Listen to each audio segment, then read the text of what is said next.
A day in my life as I woke up very early at nagpitok-pitok ang mata. Oh, ganyan na talagang pagmumukha ko. Ikaw ba naman kung araw-araw kang gumigising ng 3:00, ewan ko na lang kung hindi ganito ang mukha mo. Hayaan nyo na, ang importante nakapaghanda na ako ng almusal ng mga junakis ko. At eto nga si Manang Biday, early din siya nagising dahil pang umaga na nga sila for this week. Sinasabi nga niya dito na sumasakit nga yung gums niya at may tumutubo na maliit na bukol. Parang namaga dun banda sa may binagbunutan. At yun nga ang dahilan at hindi niya nga kinain ang almusal niya. Sabi niya magbili na lang siya ng biskwit na malambot at yun na lang ang kakainin niya sa school. Abay syempre matapos nga ang lahat, eto na't nakapagbihis na nga kami. Tuesday outfit nga. At kung gusto mo rin ng skirt, ako ilalagay ko na lang yung link. Eto pala yung ginagamit ko ngayong lotion, halos 3 weeks na nga. At ganito pa lang yung bawas, pero araw-araw ko talaga yung ginagamit dahil araw-araw nga akong langlalakad. Eto nga ay merong SPF 50, kaya siguradong protektado ka nga sa init ng araw. Hindi ko na ilalagay yung link, hindi rin naman kayo bibili, baka yumaman ako. At eto nga, tinatalian ko na nga si Bunso at kami ay malilate na. Naku, ang nanay naman talaga, inuuna kasi si Linda Walker. Oh, alam kong hindi lang ako ang nahook kay Linda Walker ha, lahat tayo.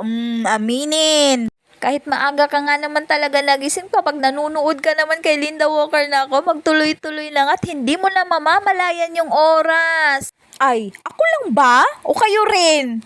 Mga nanay na araw-araw nahihirapan kung paano ba o ano ba ang itatali sa buhok ng ating mga anak.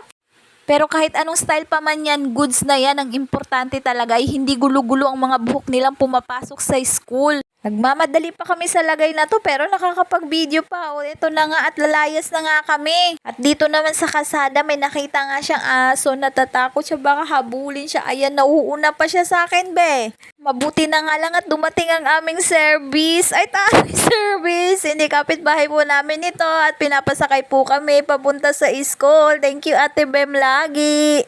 Oo, tuwing nakikita niya kami, nadadaanan niya kami basta wala siyang sakay, pinapasakay talaga niya kami papunta sa school. Hinahatid kami, minsan naman pauwi naman, nasasabay niya ako. Dahil nga mag-aalas 7 na nito, wala na rin nga ang tricycle at mahihirapan kaming sumakay. Sumabuti na lang talaga at nakita kami at nasalubong kami ni Ate Bem. Pero dito nga sa taas, grabing traffic at nakita ko nga si Kwek Kwek. Nakakatakam. Mabuti na nga lang at mabilis naman nakausal sa traffic kaya andito na rin kami agad sa school. Habang nag-aantay pa nga, sabi ko tignan namin dun sa stage yung mga pinaskill na mga arts nila. At eto nga, may kasama naman ako na maglakad. So ayan na nga, lakad for the exercise ang mga person. Pero dito nga kami nasabit sa pansit. Ayan, wala na siya. So may sinalang na bago kaya nagantay pa kami. Pero ang sarap talaga nito kasi mainit pa.